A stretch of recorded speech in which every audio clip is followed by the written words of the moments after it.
Well, hey, friend, today I have something really special. I was able to sit down with a good friend of mine named Jared Tyndall. And the reason this is important to you and I wanted to share this with you is because Jared started out in the world of safety at the very beginning, right? He didn't know very much, and he realized quickly that he wanted to get into this profession. And I started working with him. We worked together for about a year. I was his safety coach, and then while working with me, he said, "I'm so passionate about this. I want to go back to school and get my master's degree." That opened more job opportunities, and now he's actually working for a very large company, has more than 1,500 employees with him, and he's the man in charge of safety, making sure people go home every day. This is a great interview because we talk about everything. We talk about the importance of compliance. We talk about the importance of knowing your people. As we go through this interview, listen to how often Jared talks about the relationships and the importance of building relationships as a safety manager. We can learn regulations and information and compliance, but honestly, the foundation of great safety leadership is the relationship and what you build with the people around you. So, having said all that, let's dive into the interview. Jared, what brought you into the world of safety? It kind of just started as I was the guy that just talked to everybody all the time. Everybody knows me that I like to talk, and they just kind of put me in those roles. And I started out in construction, doing inspections, and it just kind of progressed into toolbox talks and just a deeper dive in to safety. And then, I got an opportunity to go on base, and I've done that for a little while, and then it kind of broadened my uh, safety net, so to speak. And then, I kind of really enjoyed talking to everybody, and just kind of learning, what we can do to make employees safer and building relationships with everybody. And I decided to get my master's degree, and it just kind of blossomed to where I'm at now. Now I can't see myself doing anything else. So I tell you, it's interesting that you say it was kind of you like talking to people, and that's what got you into it. I think that's what surprised me when I first got into safety was how you kind of had two sides to it. You had some people that wanted to talk to you, and then you had some people that kind of turned the other way and walked away from you because they didn't want to get involved with safety. Did you have that at all when you were in construction? I did, and even more so in the first poultry industry I worked in. People would run from you.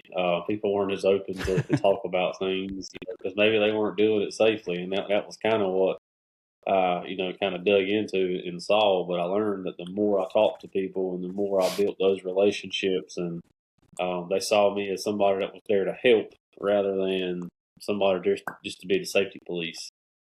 Things started Right. getting a lot better. So. Yes, yes, I totally get that. Well, I came to know you when you got into the poultry industry and food processing. And when you got there, I know you kind of stepped into a role where there had been a safety manager there prior to you. And if I remember correctly, and correct me if I'm wrong, but you kind of you sat in that chair and you realized there was a few things that weren't getting done that were supposed to be getting done. Is that right? Yeah, correct. I mean, there was they had some people that had done some good things, but there was just a lot of things that needed a lot more attention. Um, that there was some compliance issues, there was some, obviously some safety issues, and I think there was things that was just normal acceptance that they had got used to that needed to change. And that just takes time. That's something that's not going to happen overnight. That's a culture change, and um, it was tough. Not gonna lie, it was tough, and especially when that was probably my first role where safety was 100% my job. The previous jobs was probably like 60 or 70% safety, and then it was quality control or inspections as far as making sure that we're getting the most bang for our buck putting the product down. So that was kind of my first role being 100% safety, and it definitely caused me some sleepless nights. Well, what was the the biggest difference that you noticed when you went into a full-time safety position? I think you don't realize how much safety is tethered to every entity in the business. Somebody might be a production manager and they're over processing lines, or somebody might be a construction manager and they're just over the day to day operations. But when you a safety manager or a safety entity is over everything. I mean, everything that happens, it's on them. They're 100% responsible. So that was a big thing for me, was just how tethered everything is together and trying to make all those pieces fit, to where we could, enhance a positive safety culture. Yeah, totally. And I know when you were describing, you gave some percentages there where you said you were like 60% this and 40% that and doing some quality. I tell you, that is what I see all the time, especially with companies that have less than 100 employees. They Yeah. have somebody doing safety, and then that person's also wearing multiple hats. And depending on what time of day it is kind of where their focus is. Is that does that ring true? Yeah, it does. I mean, it can burn you out. I mean, I think that, somebody coming into a 100% role, you're trying to change everything immediately. That's what's the first thing that's on your mind. We got to change everything now. And that's just not how it is. I mean, it's a slow progression. You need to worry on, obviously, if you've got compliance issues, you need to work on compliance and getting your team and everybody back up to speed. But you just kind of have to take one thing at a time, and see it through. And that way you're not just, giving everybody a little love, giving everything a little love. And, then it just kind of becomes safety clutter, is what I call it. And it can I, really get in the way and burn you out. did you coin that term, safety clutter? I don't think I've ever heard that. I use it a lot. When I was in master school, that was a word that one of my professors liked to use, and I kind of stole it from him, because that's kind of what it becomes. It becomes safety clutter. We get caught up and we got to do this inspection, we got to do that inspection. Well, I got to go over here and give them some attention. I got to go over here and give them some attention, and it just all becomes clutter, and you're really just kind of chasing your tail, and that's not going to be real successful at the end of the day. When did you decide to go back and get your master's in health and safety? When I worked at the first poultry company I worked for, I really liked that role, and I said, what, I really want to broaden my scope. I really want to learn everything there is to know. So that's what kind of got me wanting to get my master's in occupational safety, and I'm glad I did. I went and got it. It was 2 years, got through that, and that kind of led me to another opportunity at another poultry company. Kind of, ain't gonna lie, I doubled my salary overnight, just by getting that Hey, that master's ain't bad. degree. That helps pay for the college too. Yeah, yeah. I mean, it helped out a lot, and I mean, I'm very thankful for that first company. I mean, they didn't, mistreat me in any way. It was just, for lack of better wording, it was a stepping stone, and Yeah. that got me to where I'm at now. And I decided, what, I want to learn a little more. So I dove into my certified safety professional, and I just got that back in April. So Man, yeah. congratulations. That's fantastic. So when you were getting your master's, what did you get your undergrad in? My undergrad was in environmental science, and I really didn't do anything with that out of school. I went to work for a local NRCS for the county, soil conservationist. So I guess it does tie in a little bit, but the money just wasn't there. It was a great job, but it was not a lot of money. And I Yeah. kind of, when I got into inspections in the safety realm, I started seeing how much money you can make in the safety field, if you're a good safety manager, and that's just kind of why I went the route I went. Because I mean, I don't know if you ever get on job boards and job websites and see, senior safety managers. I mean, there's some high paying jobs out there, and that really got me intrigued to see. If I learn everything I can to learn about the industry, and get my experience, maybe I can make some of that money. So Absolutely. That's something a lot of people that are looking at safety and looking at different careers, they don't realize that there are some incredible opportunities in the world of safety.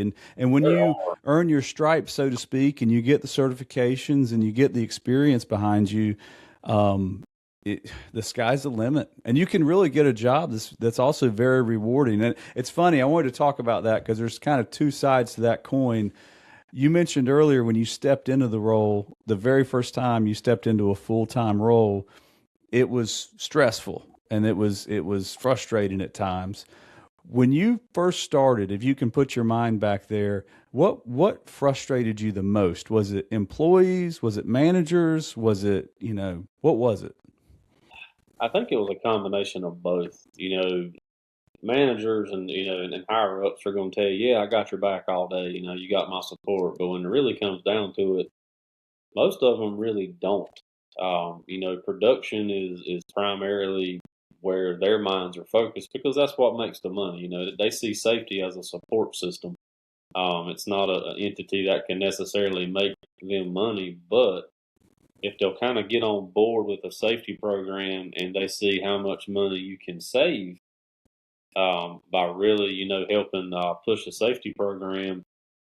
I mean, they're money ahead. I mean, one of those companies I worked for. I mean, they were spending millions of dollars a year in repairs on their fleet and workers' compensation, injuries, things like that. And we implemented a program because they bought into it, and that alone saved them piles of money. I mean, and also enhanced their enhanced employee morale. Um, they obviously got better, with accidents and things like that, so they're not putting their employees at as much risk. And they felt like they didn't have to take risks because they felt like that. Hey, these people care about me. I'm not just a number. So, I mean, that's something I've learned too. If you'll make them feel appreciated, and they really will go above and beyond. Yeah, definitely, definitely.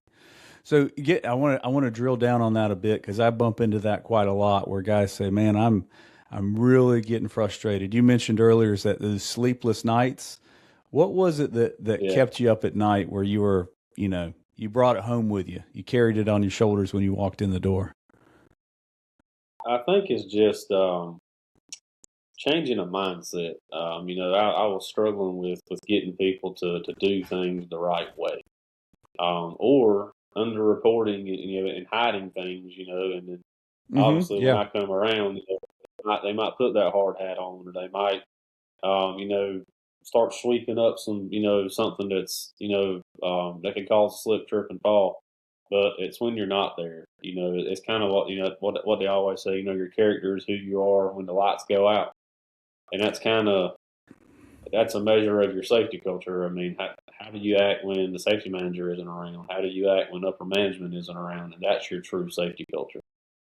So it was definitely people not doing things the way they should. And I was over the fleet as well for that first job, and we had 70-ish trucks. We had probably 60, 65 employees on the road. So I mean, it was all day long, all night long, and I was just always scared something was going to happen because things Yeah. always go boom in the night. So Yeah. And I that's kind imagine of you what got a few phone calls in the middle of the night too. I did. I think in the first 3 months, I got called out 16 times at night, and I was like, "Good gosh, we've got to do something different because this just is not working." But it took me 6, 8 months to get a program developed, to get it implemented, to get everybody's approval. But after we got that, man, they saw that what it could do. They were on board.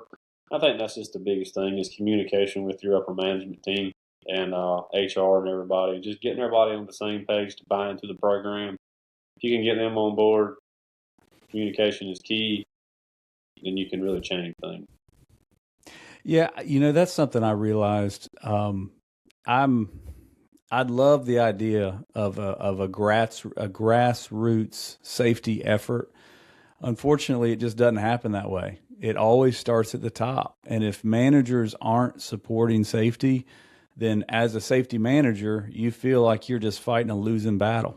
You know what I mean? And you've got That to is have that 100% what buy-in. it Mhm. Yeah, it's like Yeah, you can get the people in the orientation class to buy into it, but if they walk out on the floor and nobody's actually doing what they say they're supposed to be doing, you're just man, you're fighting the wind. It's never going to make a difference, and you that is are. And there's really a lot disheartening. of a lot of accountability, issues. People will always be the first ones to complain about, hey, this supervisor won't do this supervisor won't do that. Well, that supervisor has a superintendent, or that supervisor has a manager.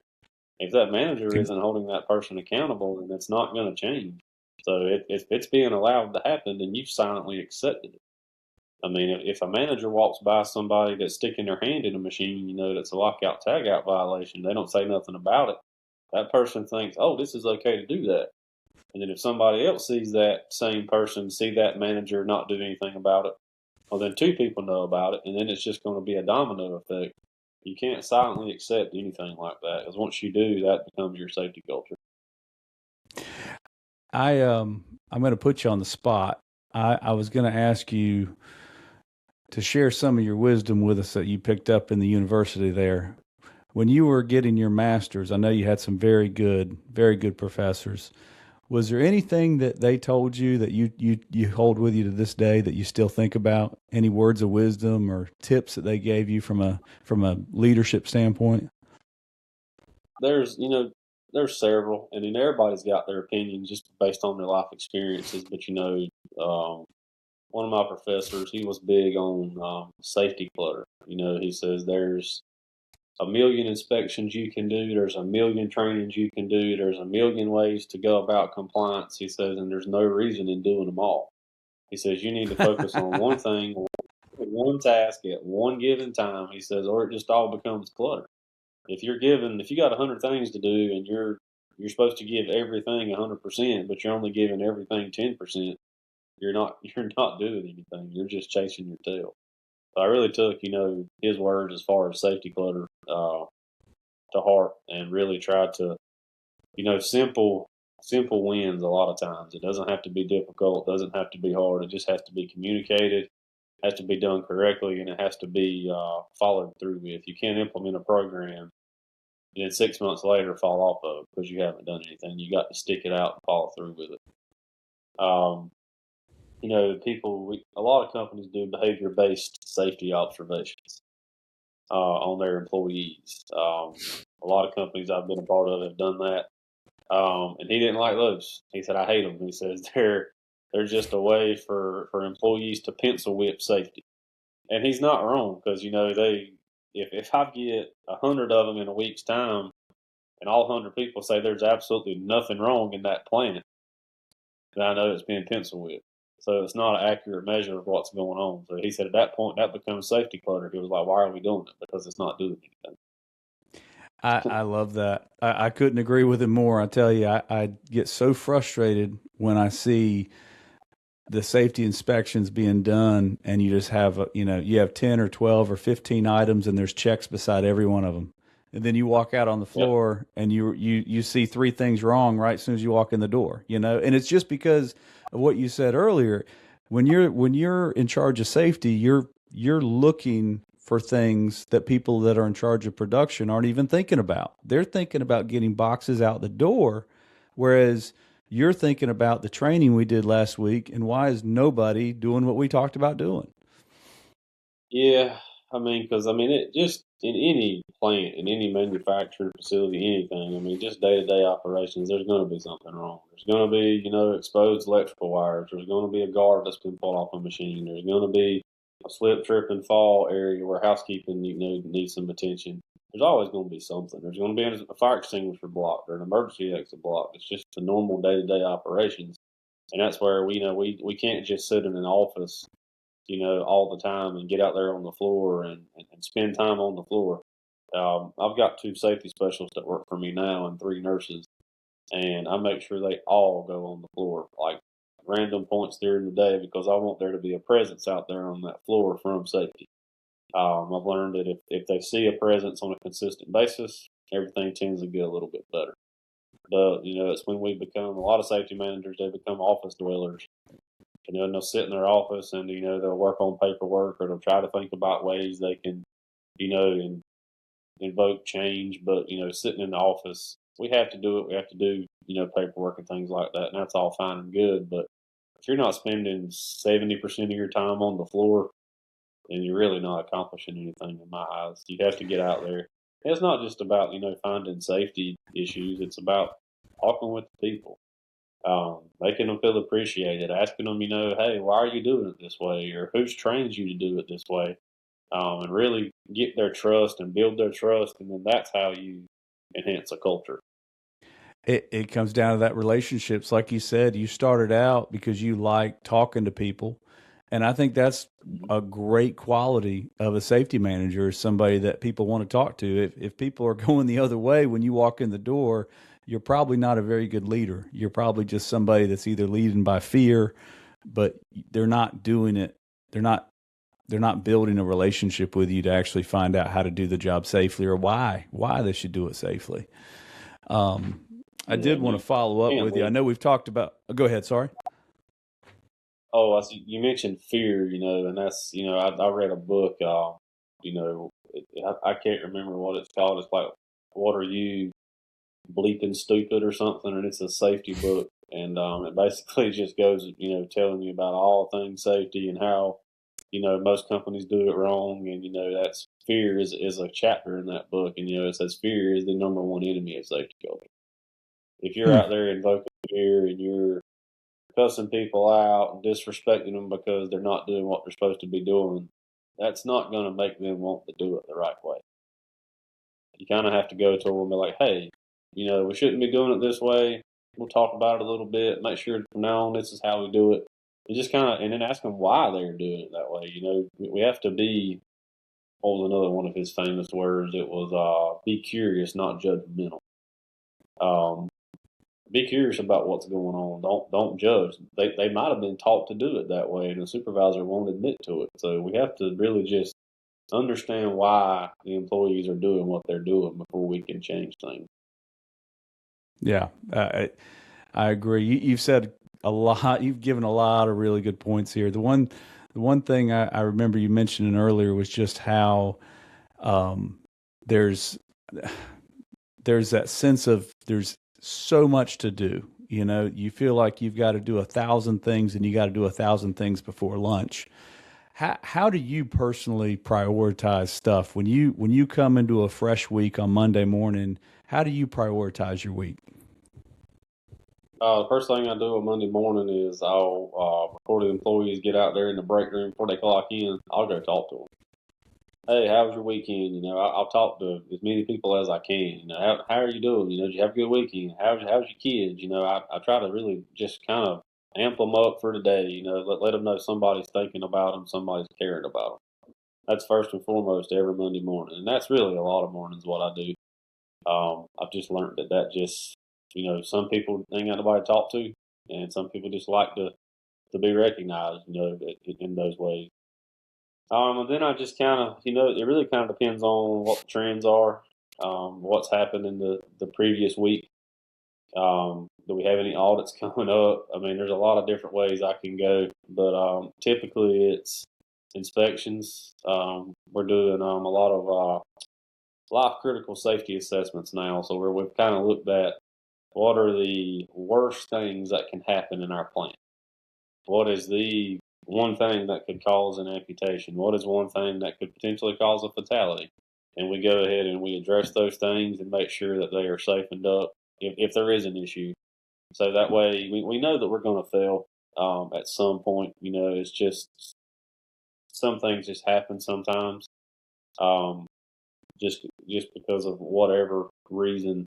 But we just want to make sure that when we fail safe. So that's one thing we do is we go ahead and we go through there and look at all of the worst things that can happen, and then kind of address those, and then we start doing our inspections. We start having our managers meetings. I really feel like that. Having meetings with upper management, having meetings with HR, like those are very important too, and making sure that you're going over trends, with them, and having meaningful meetings, and give a PowerPoint if you have to, just to show everybody where they're at. Um, from that point, so everybody can just be real transparent about what's going on. Not try to hide anything, and then just kind of I, throw balls I from was going to there. say, So I'll jump in real quick, Jared, because I know you know as well as I know. So often, upper management, they feel like there's nothing wrong with safety if nobody got hurt yesterday, and you're exactly, constantly trying to reiterate, look, it just takes one. We're constantly trying to measure what can be measured, not just accidents. Just because you didn't have an it is. accident, that's what drives me crazy when people are touting their accident record, and that's all they're going by, because you can have bad luck, and you can have a string of things that all, the wrong stars align, and then you got three accidents in the same week, and people go, man, we didn't have an accident for 6 months, and then boom. Yeah, that And a sticks lot with of me. times it's a domino effect as to why it gets where it gets. I mean, sometimes there'll be 4 or 5 things in place that cause that accident to happen. So it's just really getting rid of controlling what we can control and staying on top of that. And we all chase TRIR and DART numbers. I mean, that's kind of what that's one of your number one metric as a safety manager. That kind of tells you how you are um, when it comes to safety. But that's not always an accurate representation of your safety culture. Because I mean, how many people actually had something happen that they didn't report, or his supervisors and them, telling them they can't go see the nurse, or they can't report an injury because if they do, they will fire you.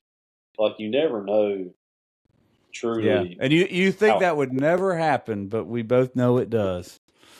We know it does, and it's just that's part of it. I mean, it's not an accurate measure. I think if you're a company that you're really engaged with your employees, you have had a long-standing record of a really good DART rate. And I think that gets to the point where it gets a true measurement. But those weeks where those months that you're having 3, 4, 5 injuries, there's a reason why you're having 3, 4, 5 injuries. I mean, are you understaffed? Are they overworked? I mean, I'm finding out a lot of times ours is just, understaffing. We don't have enough people to run certain lines, so those employees are overworked. So, we try to, increase rotations, things like that, around just to try to help out with that, help combat that. But that's production problems, that kind of takes over at that point. So we have to control what we can control. Yeah, no, very, very true.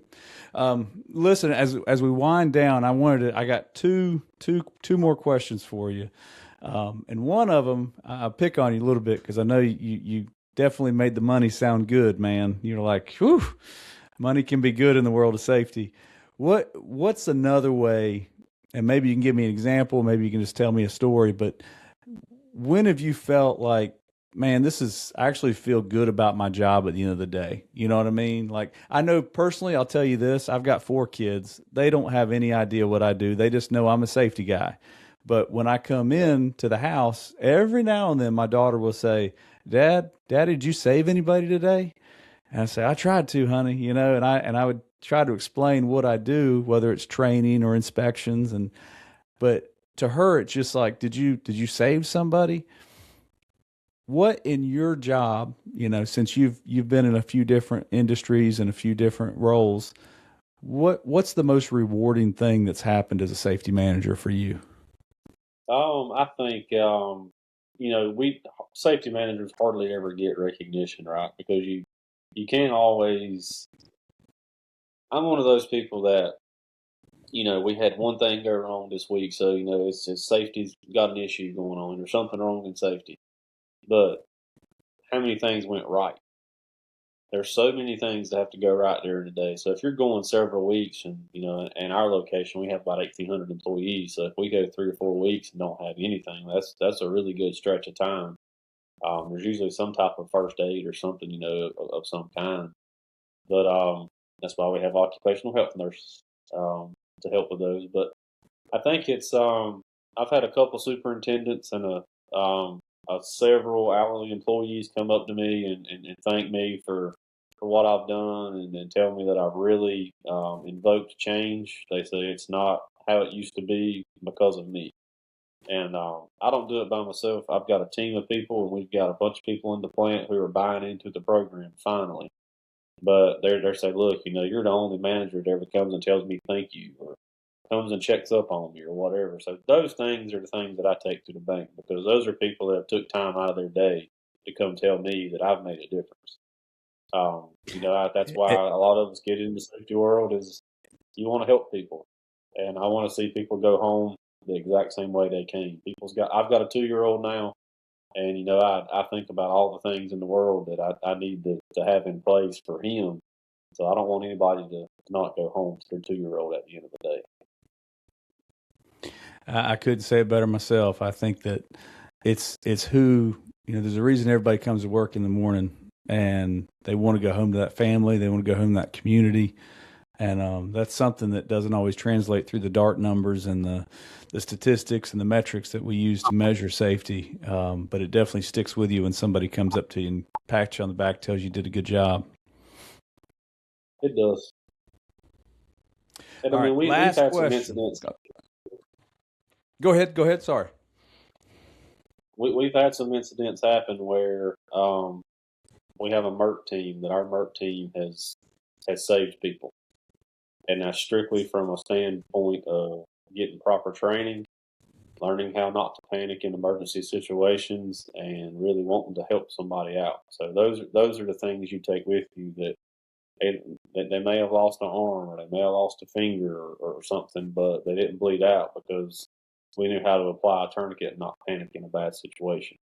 So those are the things that you take with you, and like, okay, this is why I do what I do. Even though they had an issue, we saved that person's life.